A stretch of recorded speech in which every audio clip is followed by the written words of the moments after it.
lots to see at PAX Prime, of course, and we've got a new game just announced. Your first look at it here live on our stage show. Well, I mean, you maybe have looked at it a little bit over the weekend, but joining me are Dan and Will from the Behemoth. Guys, big weekend for you, huh? Oh, yeah, it's been great. We are unveiling Game 4, which I do want to say is a temporary name. It's our fourth. It's a temporary name, but it's Alien Hominid, Castle Crashers, Battle Block Theater, Game 4. Exactly. But you guys released this sort of announcement trailer, and if any of you have ever been to PAX, you know the Behemoth. You guys are always a big presence at PAX. People like walking around with your plushies. You guys are on lanyards. You got tons of stations that are always full of people playing your games. So pretty special for you guys to be showing off the Game 4 here at PAX. Yeah, it's been a lot of fun. And for anybody wondering, what we're calling it is a fast-paced, turn-based co-op adventure game. Sorry, I interrupted you in the middle of it. No, it's okay. It's got a lot to it. Fast-paced, turn-based co-op adventure game? Mm-hmm. All right, well, we're going to dive right in and get a look at it. But to intro it to you folks, we're going to take a look at the intro sequence. We're going to let you hear the voiceover in all its glory, done by the way, this man, Will, right over here. Yeah, that's you, Will. Yeah. Let's check it out. Don't head me up too much, man.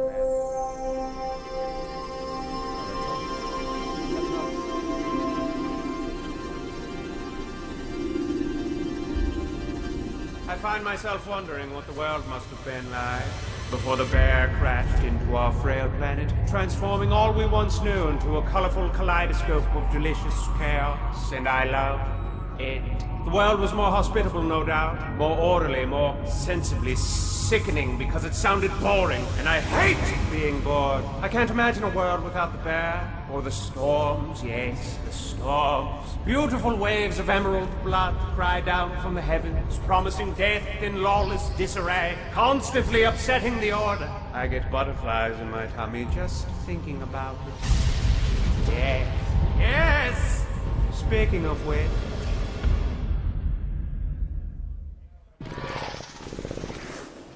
It's the old stamper in action. All right, so here we are, starting off in the middle of one of the storms that Will mentioned. My friend. Yeah, this is Horatio, the blueberry farmer, and he's about to experience some of the chaos that all the space bear blood is creating. One thing I want to show off is the how simple space bear blood raining down, causing all sorts of chaos. I love it. It's mixing space and time as we know it, and Horatio is having to deal with some of that. So one thing that's really big on the game here is the movement system. It's mechanically very simple. You can see as you move the cursor around, you can see your potential path. You hit A, and then you hold down Y and execute your turn. Love them hexes. So a lot of it's really streamlined. We'll get to that in a second. This is our first hard counter in the game. So heavy shields are really good at blocking arrows. Most arrows, not all. They'll still get through. You got some. It won't block all the arrows. So is the player then tapping a button here, or is there? It's sort of assume a defensive status. He's not doing. He's not doing anything. Yeah, it's just waiting the strategic for the enemies to take their turn. Right. So now, same thing. Movement. He says, "Let's go here," and Horatio automatically decides, "Well, I got a sword. I might as well use it." Yeah, right. So we're trying to streamline. It's more of a game of positioning than it is choosing an ability and then a target and all that, because it's essentially like chess, if you want to think of it that way, as opposed to getting next to a guy and then pausing the game with your equipment menu and then having to go through and I think I'll put this on. Okay, let's get back to the fight now. Yep. You might have seen right there, Horatio, he went between two guys right there that are bordering him. Yep. And you don't know which one he's going to hit because he can now potentially choose between two guys. So if you want to choose your target, you want to get to their flank, and you can focus fire on units that way with multiple guys. We just lost the two options. Oh my God! Oh yeah, I was just gonna say, oh sweet, all those enemies are gone. But, yeah, it was looking up for him for a second there. But probably not for long. This, as we could tell from the opening intro, not like a happy world.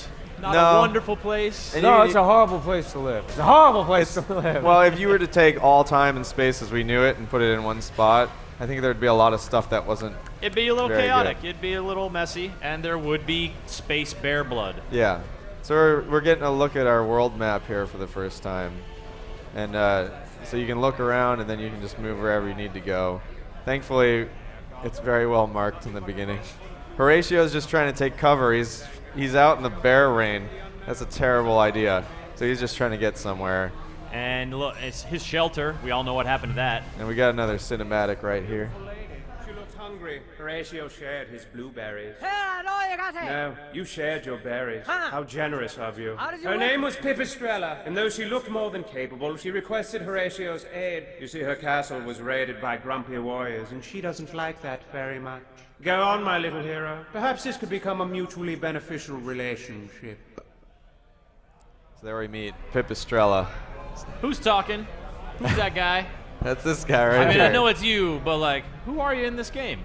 The narrator, or is this one of the Oh. mysteries? You know what, man? You'll find that out later. Yeah, right? that's- Oh, all right, all right. That's You got your not clear to secrets. us yet. Keep He your really secrets. loves the chaos, though. He's really into this for some reason. He definitely is. So Pipistrella, she's got different stuff than Horatio. She's got a heavy mallet and a light sword. So that heavy mallet is a big deal here. We can see it's going to bash the heck out of helmets. And helmets are our defense in the game. Whereas Horatio's sword, not going to do so good. Uh-huh. But there's some archers off to the right there. And so we're going to keep Horatio closer to the archers so he draws their fire, and Pipistrella is going to smash the heck out of that helmet there. And you might see that she's making gold while she does that too. Making gold? What are you going to do with gold when the world has turned to horrible bear rain chaos? It's Buy going to mean things, something. dummy. People still pay for stuff when the world is undone? I guess Yeah, that makes sense. there's still a what would currency. survive? Currency, you know? It's the Capitalism. post-apocalyptic capitalism.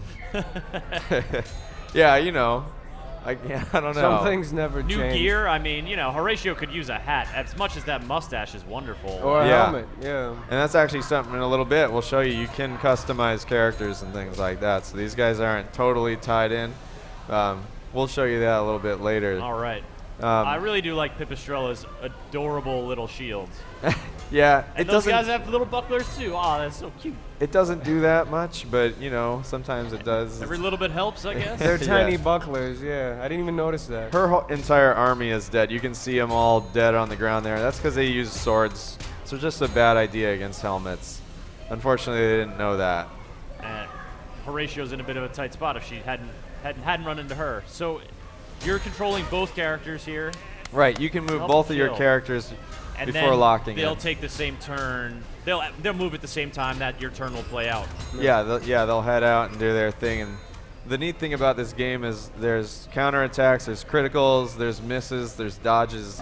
There's all kinds of stuff that you just can't be prepared for, and you got to just work with the chaos. Yeah, every match ends up different.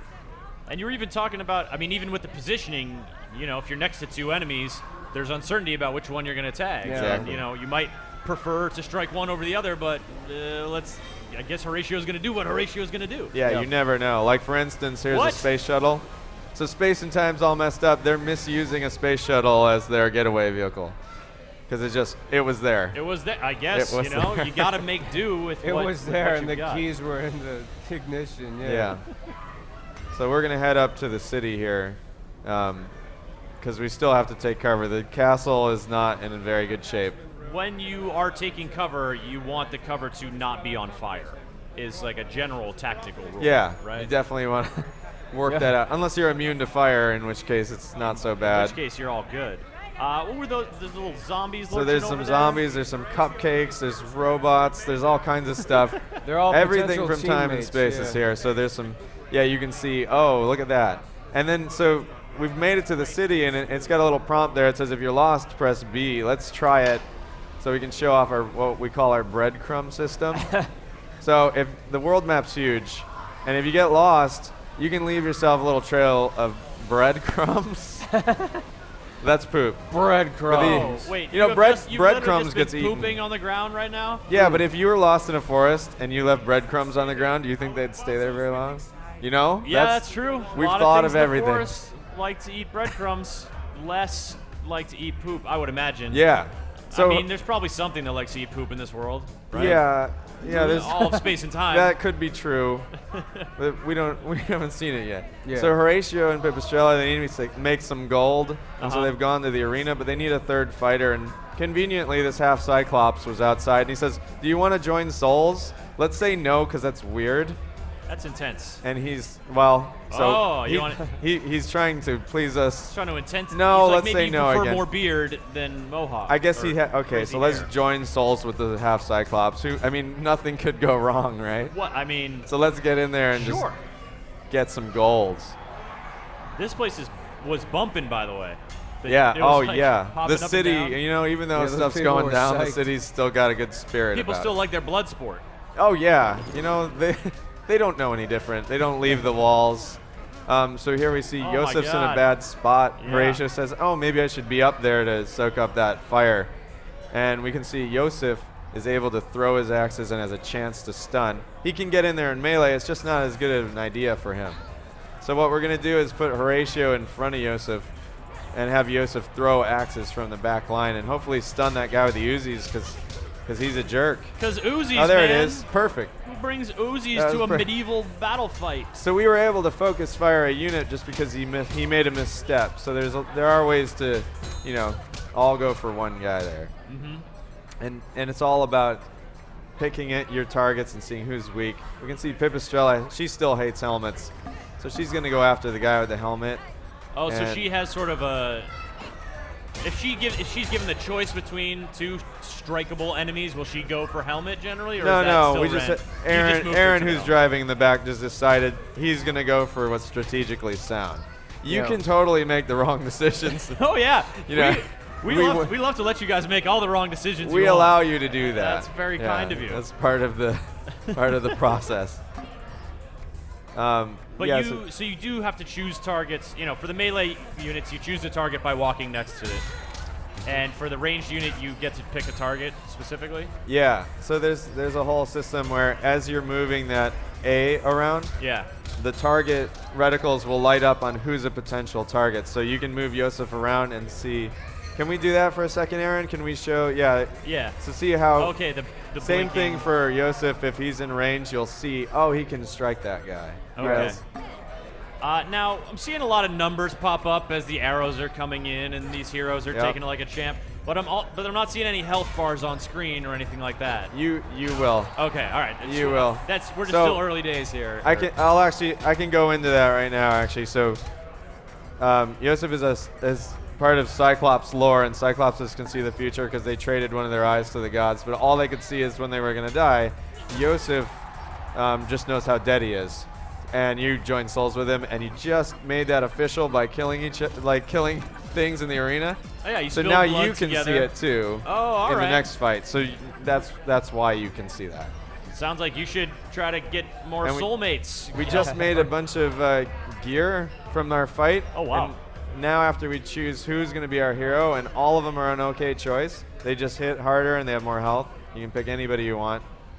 The Emperor gives us a house because we fought so awesomely. Oh, wow. And in the house, this is where the game starts to really open up. This is where you can see a lot of the potential.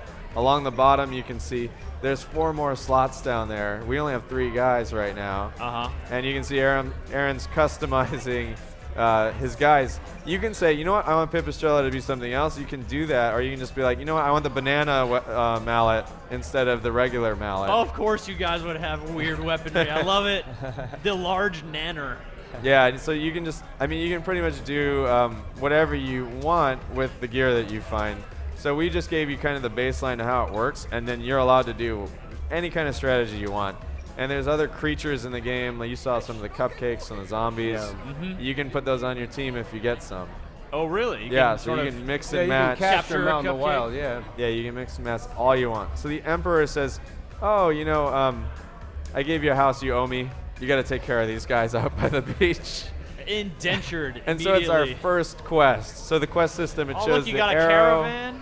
Yeah, totally. You can fill the wagon with stuff and all that, but we'll get into that a little bit later on. Oh, but- there's the bear. Yeah, there he is. With his Yeah. star nipples. And you see, the arrow will tell you where to go on your quest, and you can fight that guy. That's actually what a full Cyclops looks like, but he's Oh. got a helmet on. You can't see his eye. Right. That's a big Cyclops.